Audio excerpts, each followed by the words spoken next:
살아계신 하나님 아버지, 오늘도 우리에게 주시는 거룩한 말씀으로 우리 마음과 심령, 또 우리의 생각, 또 우리의 온 몸 자체도 참 주님 앞으로 이끌림을 받고 진리의 말씀으로 새로워지고 또 복되게 하시옵소서. 감사하며 예수님의 이름으로 기도합니다. 아멘. 자, 열왕기하 12장 우리 2절 말씀을 제가 좀 읽겠습니다. 자, 열왕기하 12장 2절. 요아스는 제사장 여호야다가 가르치는 날 동안 여호와 보시기에 올바르게 행동했으나, 자, 열왕기하 12장의 이제 내용을 지난 시간에 이어서 계속 말씀을 증거하겠습니다. 많은 그리스도인들이 성경을 통해서 어떠한 하나님의 뜻, 또 하나님의 교훈, 또 하나님의 책망, 이 모든 것들을 이 성경을 통해서 잘 받아들여야 됩니다. 많은 사실 그리스도인들이 이 성경의 영향을 받지 않고 있습니다. 즉 하나님의 말씀의 영향을 받지 않고 말씀 외에 다른 데서 영향을 받아요. 예를 들면 어떤 드라마, 어떤 영화, 자기가 읽은 어떤 일반 책들, 어떤 심리 상담, 철학, 또 하나님 믿지 않는 어떤 사람들의 말하는 그런 가르침, 또 견해, 또 그들의 세계관. 대체로 보면은 성경의 말씀의 영향이 아닌 바로 그와 같은 것들에 많은 영향을 받아요. 그렇게 되면은 결과적으로 어떻게 되냐? 우리가 하나님의 뜻, 가장 우리가 흔히 보편적으로 하는 말이 있죠. 하나님의 뜻대로 살기가 어렵고 하나님의 뜻대로 사는 것 자체가 무지하기 때문에 아예 그쪽으로 방향이 설정이 되지 않는 겁니다. 그래서 우리 성도들은 성경을 통해서 내가 하나님의 뜻을 알고 내 발걸음, 내 생각, 내 마음, 또 심지어 내 기질, 내 성향, 내 취미, 내가 무언가를 선택하는 데 있어서 모든 게 이 성경을 통해서 확립이 되어야, 그래야 하나님께서 뜻하신 그러한 참 영광스럽고 또 거룩하고 또 복된 그러한 인생을, 삶을 살게 되는 것입니다. 또 사실 그렇습니다. 수많은 사람들은 하나님의 말씀이 사실 없기 때문에, 저들에게는 하나님이 없기 때문에 저들은 참 이 세상에 대한 무지와 두려움과 또 맹목적이고 허상, 그 다음에 또 환상, 또 망상, 거짓된 것, 이러한 거에 또 많이 빠져 있어요. 결국 이겁니다. 우리가 보고 있는 이 세상이 성경에서 뭐라고 합니까? 성경에서 어둠이에요. 빛이 없어요. 그러니까 이 세상은 우리 우리 사람들이 살기에 사실 전혀 좋은 것이 아니에요. 우리가 알다시피 이 세상이라는 게 많은 문제점들이 매일매일 일어나죠.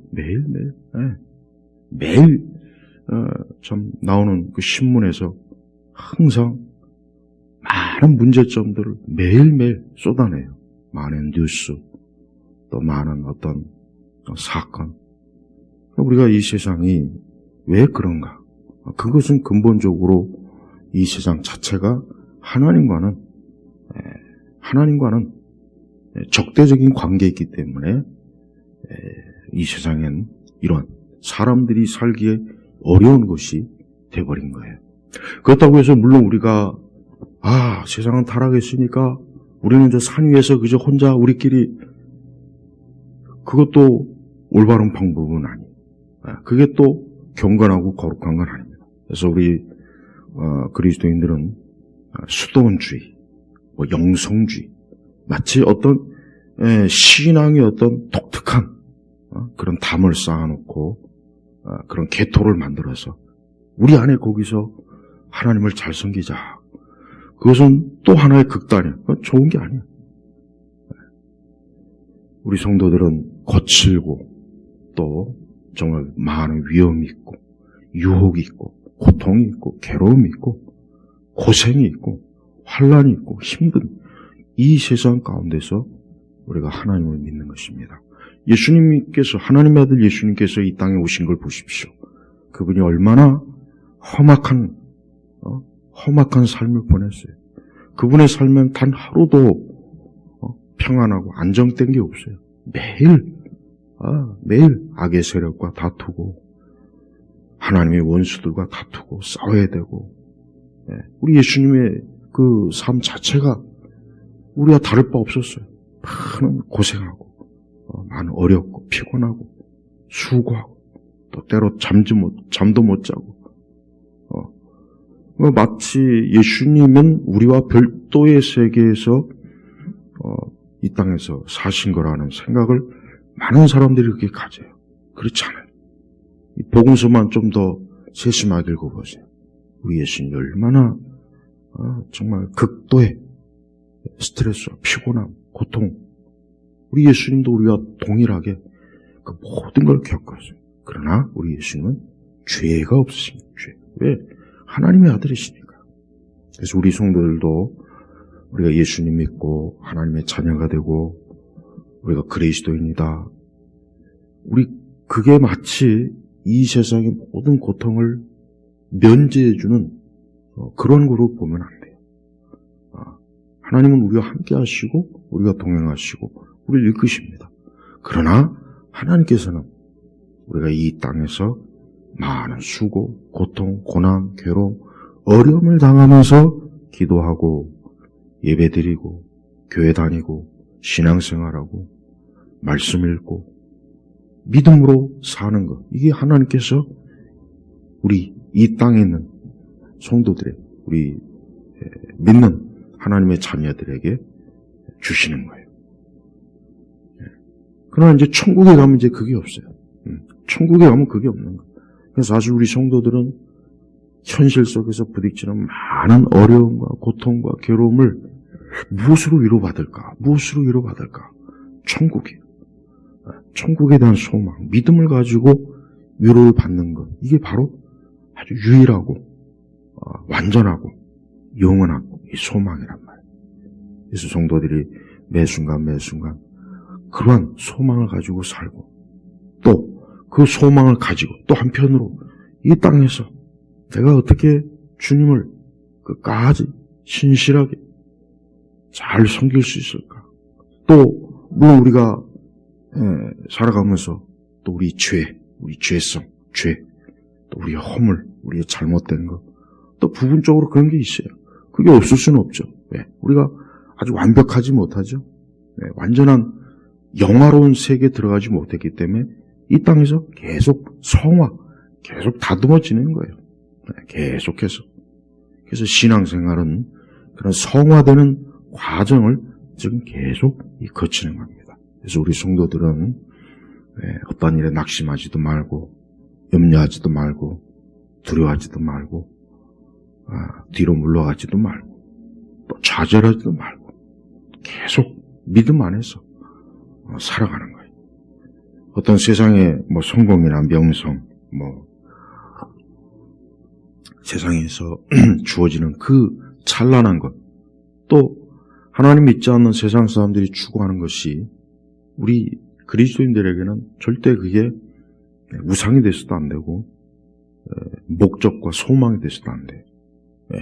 그거는 결국 우리에게 저 하늘을 위를 바라보는 것이 아니라 이 땅을 바라보도록 우리를 교묘하게 이끌어내는 거예요.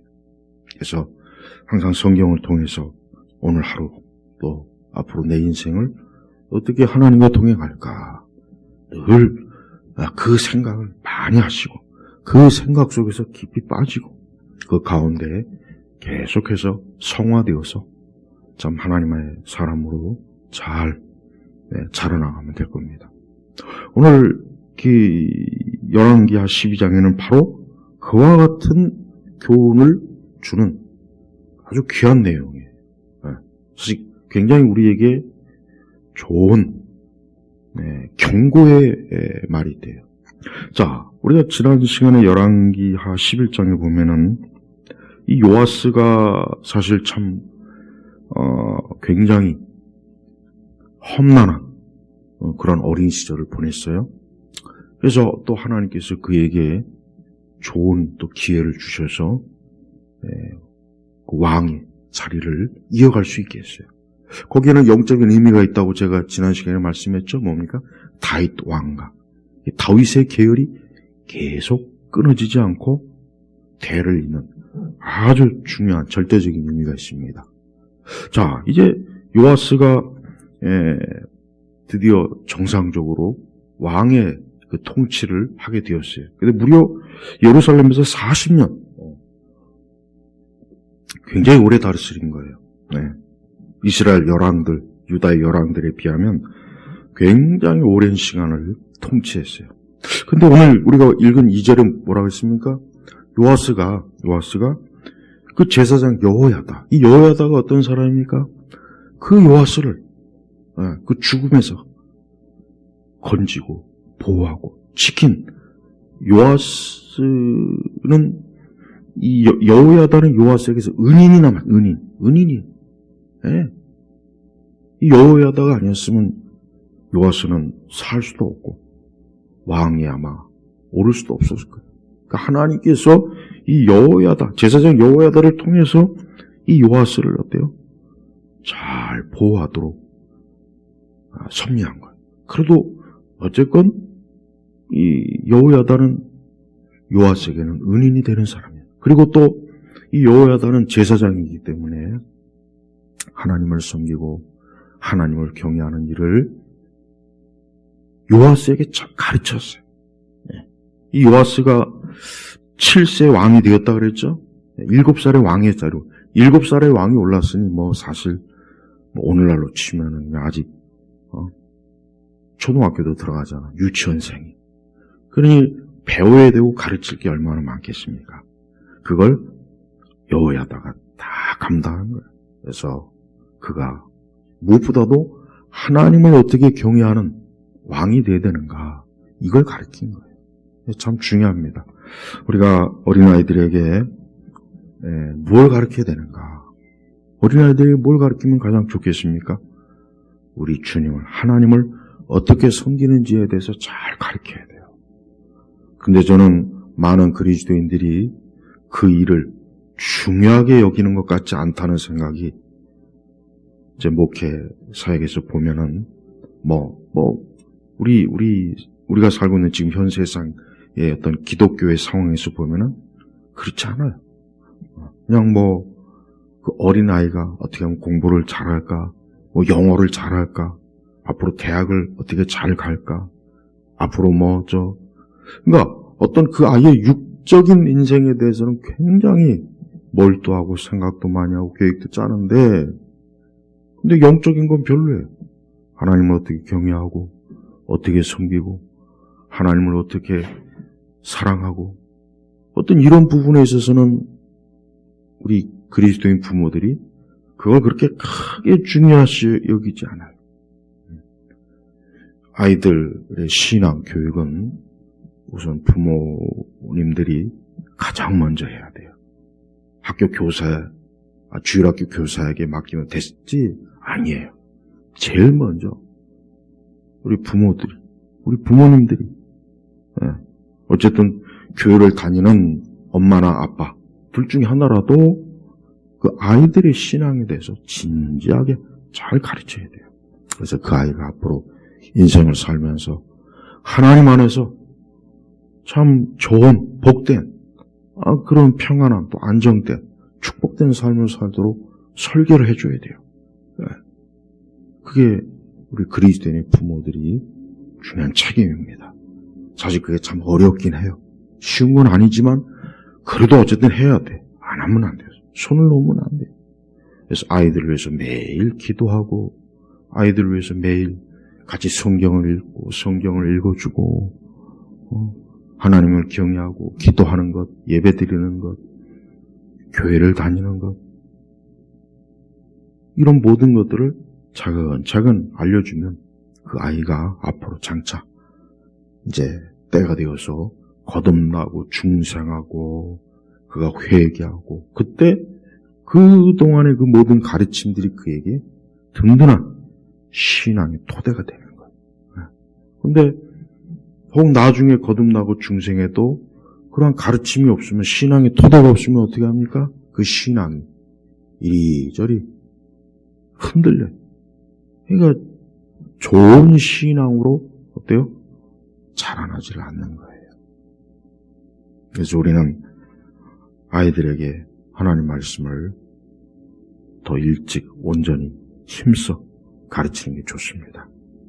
요아스는 그러한 여호야다의 가르침을 잘 받았어요. 그래서 오늘 분명히 말씀에도 요아스는 제사장 여호야다가 가르치는 날 동안 여호와 보시기에 올바르게 행동했으나, 근데 이제 문제는 했으나 여기 문제입니다. 이렇게 이 신앙을 참 온전히 심어주는 게 이렇게 어려운 거예요. 그러니까 우리가 아이들을 위해서 신앙을 심어준다는 게 그게 쉽지가 않다고 제가 했죠. 어려워요. 끝까지 참 하나님 경외하도록 이렇게 이끈다는 게 얼마나 그게 큰 어려움인지 오늘 말씀을 보면 알 수 있어요. 요아스는 오늘 12장 요아스를 보면은 굉장히 안타까워요. 왜 안타까우냐? 요아스가 다시 그 무너진 성전을 재건하고 보수하고 하나님 기뻐하는 귀한 일을 했어요. 아주 귀한 일을 했어요. 그동안 솔로몬 시대 이후로 오랫동안 그 솔로몬의 성전이 방치된 거예요. 오랜 동안. 한 150년 동안. 그러니 아무리 잘 지어놓은 그 성전이라도, 건물이라도, 그만큼 시간이 흐르면은 분명히 건물이 어때요? 낡고, 어딘가 무너지고, 뭔가 문제가 생길 거예요. 그러니까 요아스가 이 솔로몬의 성전을 다시 보수하고, 다시 어때요? 쉽게 얘기하면, 리모델링 한 거예요. 다시 깨끗하게. 망가진 것, 부서진 것, 혹시 뭐 비가 새는 것, 이런 것들을 잘 보수하도록 요아스가 그 일을 했어요. 참 귀한 일. 그 이전에 어떤 왕들도, 이거 사실은 이제 제사장들이 신경 써야 될 일인데, 제사장들도 이 일을 손 놓고 있었던 것 같아요. 아마도 이제 뭐, 솔로몬 이후에 이제 우리가 성경 보면 알겠지만, 얼마나 그냥 뭐, 유다도 그렇지만, 이스라엘도 그렇고, 그냥 뭐, 엉망이었지 않습니까? 많은. 그래서 요아스의 그 업적 중에 큰 업적이 뭐냐? 솔로몬의 성전을 어때요? 다시 잘 보수해서 다시 든든하게 세운 것. 이게 요아스가 한 아주 귀한 일이에요. 요아스의 업적 중에 최고의 업적은 성전을 보수한 것. 이게 굉장히 큰 일입니다.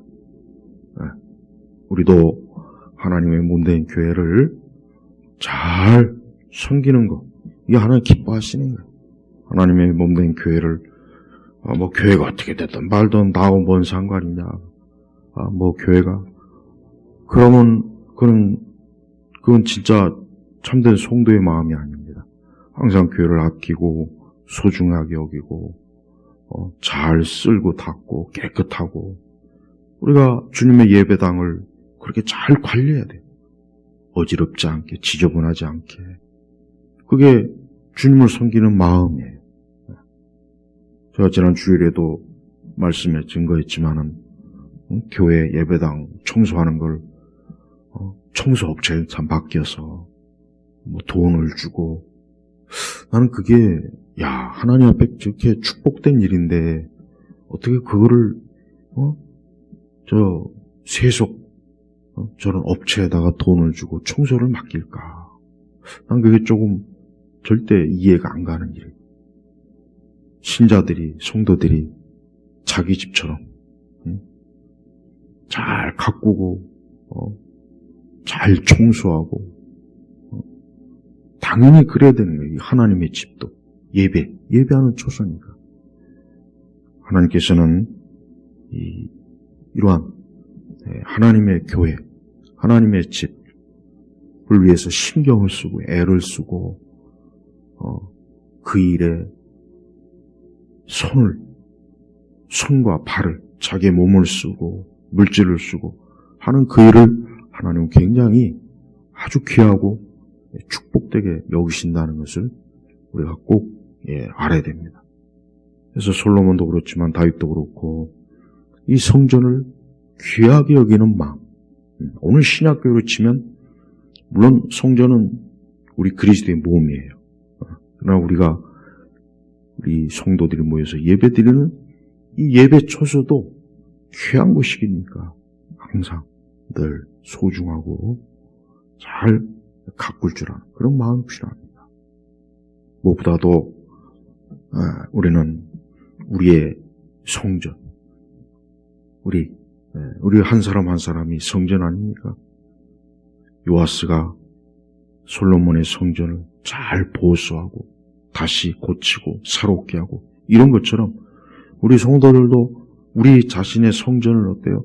날마다 새롭게 보수하고 날마다 새롭게 날마다 항상 회개하고 말씀을 많이 집어넣고 기도를 많이 하고 또 꾸준하고 충성되게 성실하게 예배를 계속 잘 드리고 이게 우리가 우리의 이 성전을 이렇게 잘 관리하는 것은 굉장히 중요한 일입니다. 성도들은 자기가 하나님의 성전이라는 거 단 한순간도 잊지 말아야 되겠죠. 단 한순간도. 우리가 어디에 가든 어떤 상황에 처해 있든 성령이 내주하는 우리 자신이 하나님 앞에서 복되고 온전하도록 항상 힘쓰는 게 이게 하나님 기뻐하시는 거예요. 요아스는 그동안 방치되었던 이 하나님의 성전을 다시 잘 보수하고 또 하나님 기뻐하시는 그 길로 잘 갔습니다. 근데 또 하나의 어떤 사건이 그만 벌어졌습니다. 17절에 보면은 그때 아람 왕 하사엘이 올라와 가드를 공격하여 함락시키고 이어서 예루살렘을 치러 올라오려고 하였으므로 지금 이 아람 왕 하사엘이 전쟁을 일으켜서 예루살렘을 침범하는 상황이 빠진 거예요. 굉장히 큰 위기죠. 그때 18절에 보면은 유다왕 요아스가 자기 선대의 유다왕들이 여호사밧과 여호람과 아시야가 거룩하게 바친 모든 성물들과 자기가 바친 성물들 그리고 여호와의 전에 모음을 창고와 왕궁에 있는 모든 금을 가져다가 아람 왕 하사엘에게 보냈더니 그가 예루살렘에서 물러갔다. 자, 그래요. 물론 어느 누구도 완전한 신앙과 완벽한 사람은 없어요. 우리가 알아야 됩니다. 저 사람은 완벽한 신앙, 완벽한 믿음을 갖고 있겠지. 그런 기대를 하지 마세요. 그런 사람 없어요.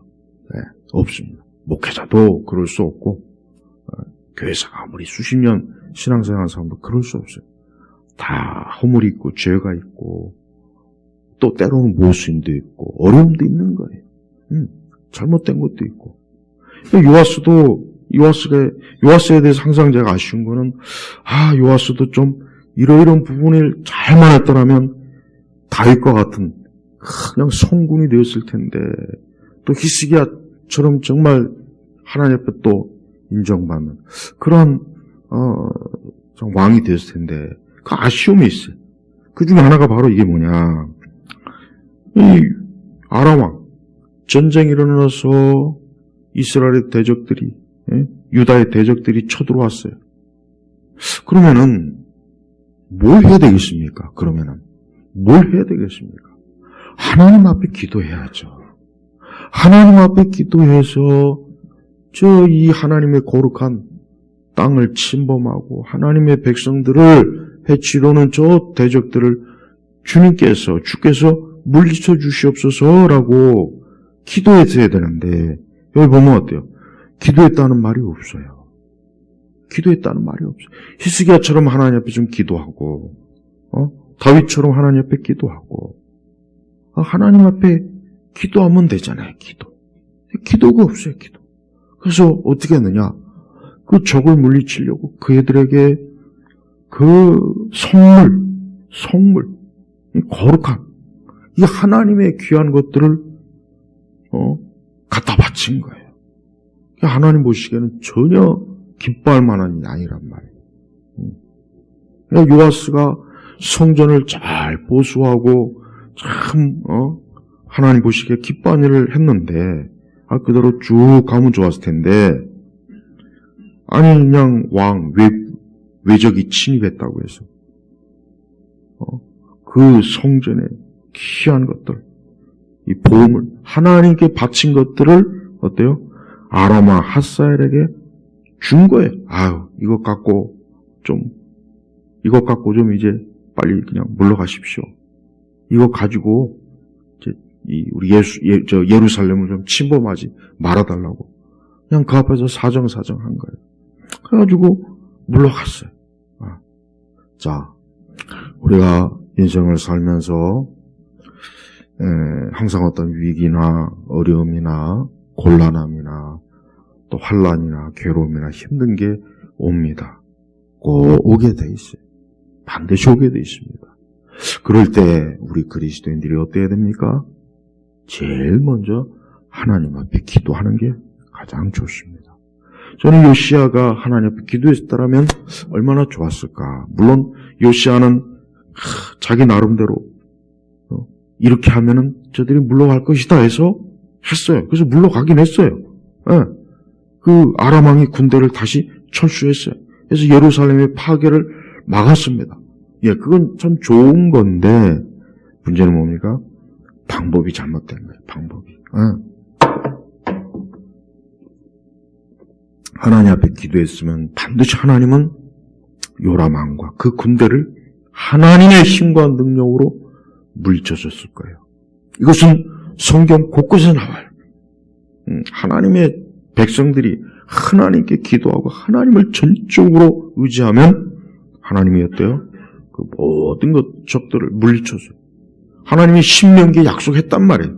그리고 약속했어요. 이 성전을 향해 기도하고 그 앞에서 회개하고 그 앞에서 하나님을 찾으면 하나님께서 많은 전염병과 많은 우환과 환난과 외적의 침입을 하나님 막아주겠다고, 건져주겠다고 하나님 이미 벌써 모세오경에 약속했단 말이에요. 그런데 요아스가 그러한 하나님이 기뻐하시는 그런 방법이 아니라 세속적이고 육적. 보면 그래요. 우리가 살아가면서 모든 문제가 그렇습니다. 모든 문제의 근원은 하나님의 손에 달린 거예요. 그러니까 우리가 어떤 일이 있으면 그냥 무조건 하나님 앞에 먼저 기도하는 거예요. 내가 잘못했고 내가 죄를 졌고 내가 허물 있고 실수하던 아니면 나는 아무런 잘못이 없는데 그러면 어떤 다른 일로 무슨 일이 생기던 그런 건 상관없이 우리 주님 앞에 우리 예수 그리스도 앞에 가서 주여 내가 이런 환난과 어려움과 곤란을 당하고 있습니다. 그래 나를 좀 건져주십시오. 나를 지켜주십시오. 나를 보호해주십시오. 이게 가장 좋은 겁니다. 하나님 앞에 주님 앞에 나를 도와주십시오. 근데 요아스는 그런 기도가 없잖아요. 요아스의 그 일생을 보면은 파란만장해요. 어릴 때 그만 구테타가 일어나가지고 그냥 몰래 좀 성전에서 숨어 지냈고 어린 나이에 왕이 되었고 그냥 그 많은 일을 40년 동안 얼마나 또 많은 일이 있었겠습니까? 근데 요아스가 하나님 앞에 큰 어려움을 당했을 때 기도하지 않고 금식하지 않고 성전에서 하나님을 찾고 부르짖지 않은 그 일이 얼마나 그게 참 수치스럽고 부끄럽고 요아스의 일생에 큰 해를 주는 거예요. 그래서 보면은 요아스가 그 이후에 무슨 일이 있었느냐 20절에 보면 요아스의 신하들이 일어나 반역을 일으켜 실라로 내려가는 길에 있는 밀로궁에서 요아스를 죽였네. 요아스가 암살을 당한 거예요. 암살. 그의 신하로부터 암살을 당한 암살. 참 비참한 죽음이죠. 비참한 죽음이라고. 그런데 여기에는 또 하나 원인이 있습니다. 열왕기 하에는 자세하게 안 나오지만 역대하 24장 25절에는 이 요아스가 아주 잘못한 게 있어요. 정말 이게 큰 원인이에요. 요아스가 이렇게 암살당한 원인이 뭐냐? 자기의 은인인 여호야다의 아들을 죽인 거예요. 역대하 24장 25절에 보면 여호야다의 아들, 그 제사장의 아들을 죽였어요. 그러니까 요아스는 뭐예요? 은혜를 원수로 갚는 거예요. 은혜로 원수로 갚는 거예요. 우리 성도들이 세상을 살면서 절대로 짓지 말아야 될 죄 하나 뭐냐? 절대 은혜를 원수로 갚는 죄를 지면 안 돼요. 자기한테 참 잘해주고 자기를 도와주고 또 자기에게 아무런 해를 끼치지 않은 또 자기에게 평소에 또 잘해준 그런 사람을 원수 대하듯 하는 그런 악한 그 배은망덕한 죄를 지으면 안 되는 거예요. 수많은 사람들이 인간의 이 죄성이 워낙 교활하고 악하고 타락하다 보니까 그냥 하나님 앞에 죄를 막 져요. 어떤 죄냐? 배은망덕한 죄를 짓는 거예요. 은혜를 원수로 갚는 거예요. 잠언에 보면은 그런 은혜를 원수로 갚는 집안에는 계속해서 하나님이 재앙을 내린다는 말씀이 있어요. 재앙을. 그러니까 절대 은혜를 원수로 갚는 그런 죄는 하지 마. 배신하고 우리가 이 세상에 살면서 많은 인간관계가 있어요. 근데 자기에게 정말 잘해주고 유익하게 해주고 또 때로 도와주고 또 잘 보살펴주거나 또 어쨌든 잘 해준 그런 사람에게 그 등 뒤에서 칼을 꽂는 뒤통수를 치는 배신하는 버르장머리 없는 그런 짓을 그런 악한 짓을 하지 말라는 거예요. 왜? 그건 사단의 속성이에요. 사단의 속성. 그건 마귀의 속성이라고. 근데 사람들이 그러한 죄를 얼마나 흔하게 짓습니까? 더군다나 오늘 우리 시대처럼 이렇게 인간관계가 얇아요. 인간관계가 얇아요. 그러니까 이익을 위해서는 그냥 다 죽이는 거예요. 자기에게 아무리 잘해줘도 자기에게 아무리 잘해주고 아무리 은혜를 준 사람도 그냥 손바닥 뒤집듯이 배신하고 등에 칼 꽂고 그게 세상의 원리예요. 그게 세상. 그게 마귀의 속성이거든요. 그러니까 수많은 사람들이 그런 은혜를 원수로 갚는 짓을 하는 거예요. 인간은 일반적인 관점에서도 은혜를 원수로 갚는 그런 사람들을 나쁘게 보지 좋게 보지는 않습니다. 특히 우리 그리스도인들은 은혜를 원수로 갚는 그런 일은 절대로 하면 안 돼요. 절대로 그 일을 하게 될 경우에는 재앙이 옵니다. 아까 제가 자문에 얘기했죠. 은혜를 원수로 갚는 그러한 짓을 하면 그 집에 재앙이 떠나지 않는다 그랬어요.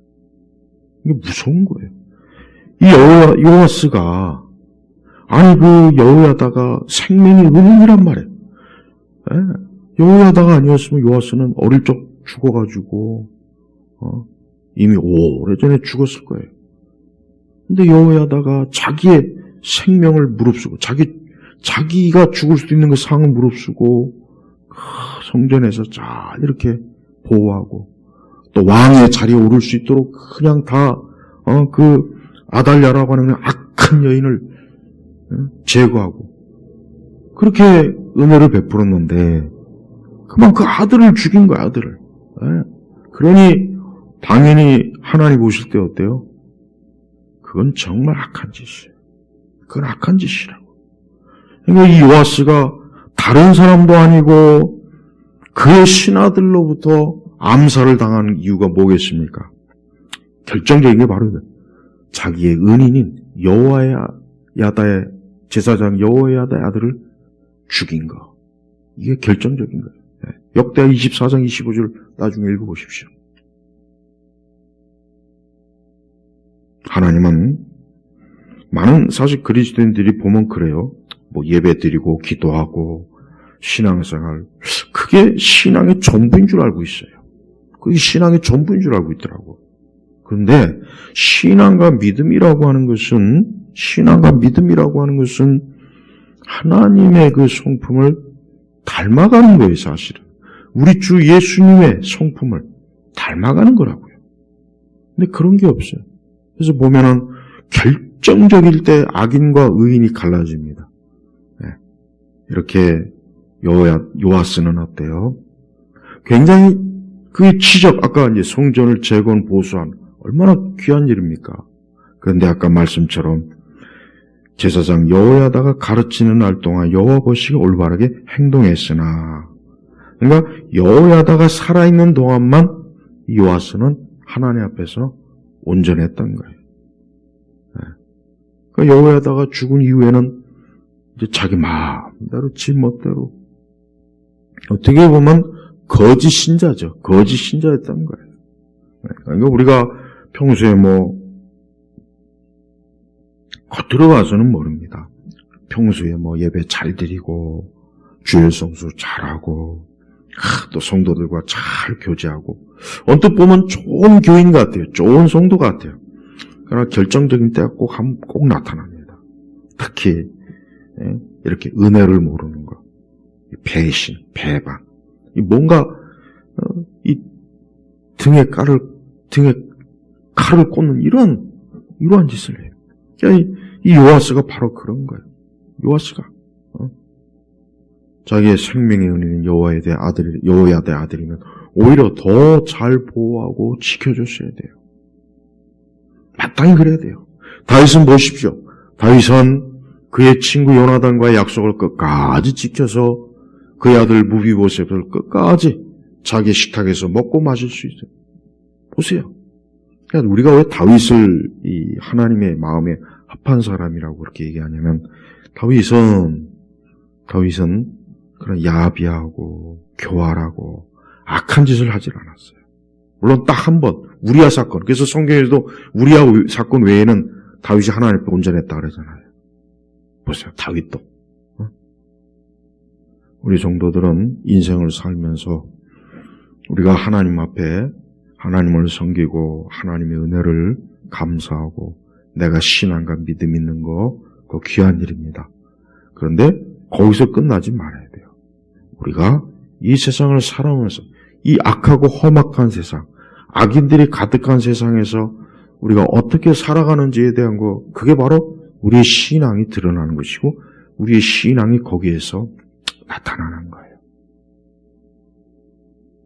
요아스가 좀 그런 망령된 그런 배은망덕한 짓을 하지 않았다라면 얼마나 좋았겠어요. 적어도.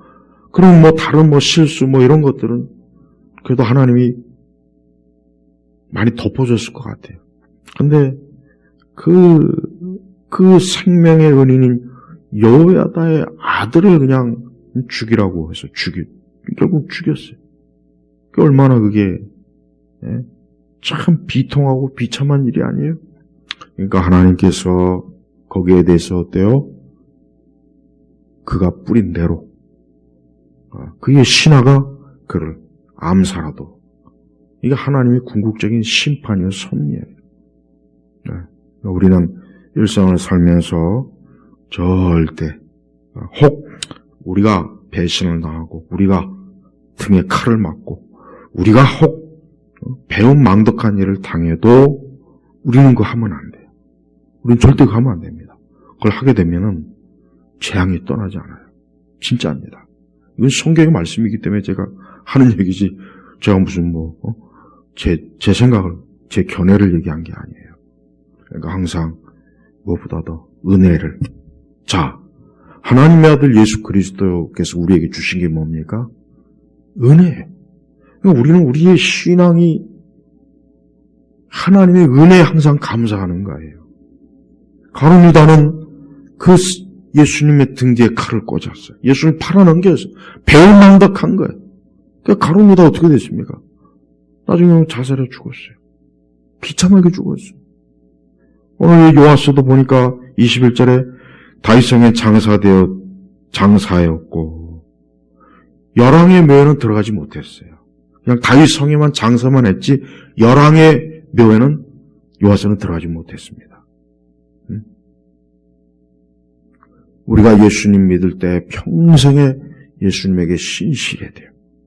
예수님과 한 언약, 예수님을 따르기로 한 그 약속, 예수님을 주인으로 모시고 구세주로 모시고 오직 예수님만 사랑하고 그분과 함께하고 그분과 동행하고 거기에서 벗어나는 게 뭡니까? 그게 배은망덕한 거라고요. 배은망덕. 그러니까 히브리서에는 한 번 비침을 받았는데 그러니까 그러한 하나님의 사랑과 은혜를 알면서도 등을 돌린 사람은 돌이킬 수 없는 거예요. 재앙이거든. 성도들이 절대 예수님을 배신하면 안 돼요. 가나안 교인들, 그 사람들이 배은망덕한 자들이에요. 가나안 교인들이 하나님의 은혜를 받고 예수 그리스도를 믿어서 영원한 영생에 이르고 천국에 갈 수 있는 하나님의 은혜를 뻔히 알면서도 나 교회 안 나가 이제. 난 가나안 교인 될 거야. 나는 더 고상하고 경건하게 신앙생활 할 거야. 그게 저주받을 짓입니다. 그러니까 가나안 교인은 저주받아요. 제가 아주 100번이고 1000번이고 말하고 싶은 건 바로 그 가나안 교인 저주와 재앙이 끊이지 않을 겁니다. 그건 뭐예요? 그리스도를 배신한 거예요. 예수님 등 뒤에다가 칼을 꽂는 거예요. 예수님에게 칭을 뱉고 모욕을 주고 예수님을 때리고 가나안 교인들이 그 짓을 하는 거예요. 그 짓을 한 거란 말이에요. 그 짓을. 그런데도 가나안 교인이 마치 무슨 성숙한 신앙이냐, 무슨 가나안 교인이 무슨 그 사람들이 그들이 말을 귀를 기울여야 된다는 도 그들을 옹호하는 그 신학자들, 목사들 똑같은 불이에요. 똑같아. 가나안 교인이나 가나안 교인들을 옹호하는 둘 다 똑같이 뭡니까? 배은망덕한 자들이에요. 하나님의 은혜를 배신하고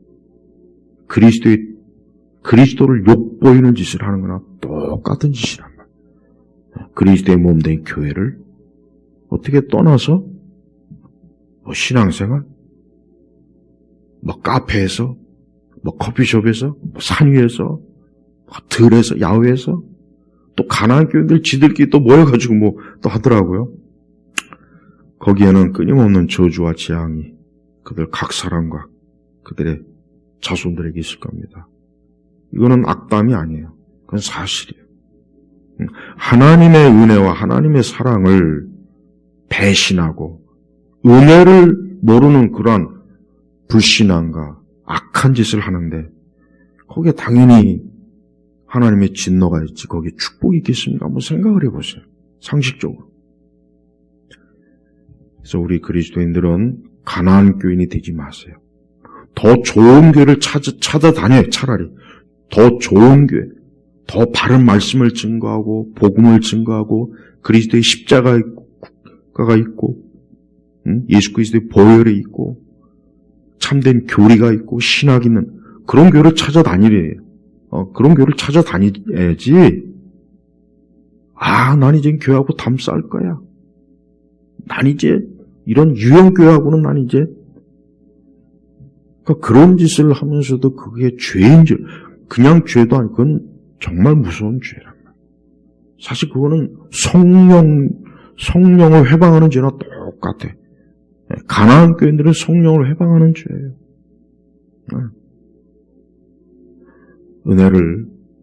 하나님의 은혜를 이렇게 배은망덕하게 하는 그런 죄를 짓고도 아무렇지도 않다. 절대 그럴 리 없습니다. 요아스의 일생은 안타까워요. 끝까지 잘만 했으면 다윗과 같이 성군이 될 수 있었던데 그만 여호야다의 가르침을 끝까지 지키지 못하고 헛되고 이상한 짓하고 결정적으로 배은망덕한 죄를 저질렀으니 그 끝이 좋을 일 있습니까? 안 좋죠. 절대 교회와 그리스도를 배신하지 마세요. 배은망덕한 짓을, 우리가 영적으로든 육신적으로든 배은망덕한 짓은 저지르지 마세요. 그게 자기 나름대로 정당하고 혹 옳을 수도 있어요. 그러나 하나님의, 적어도 그리스도인은 그래서는 안 되는 거예요. 왜? 하나님께서 그 모든 걸 보고 아시니까. 저는 오늘 이 열왕기하 12장의 요아스의 일생을 보면서 어쩌면 많은 그리스도인들, 교회를 다니는 사람들이 어쩌면 요아스와 같을 수도 있겠다. 한때는 신앙생활 잘하고 열심히 교회 섬기고 열심히 했는데 결정적일 때 결국은 은혜로 원수로 갔고 그리스도의 은혜를 떠나고 배은망덕한 죄악을 범하고 요아스와 같은 사람이 많을 거란 생각이 들어요. 오늘 우리는 이러한 말씀을 통해서 우리 자신이 요아스와 같은 그러한 인생이 되지 않도록 주님 안에서 정말 온전하시길 주의 이름으로 축복합니다. 아버지 하나님, 우리의 가야 할 길이 항상 주의 손에 있게 하시고 주님 안에 복되게 하여 주시옵소서. 감사하며 예수님의 이름으로 기도 올렸습니다. 아멘.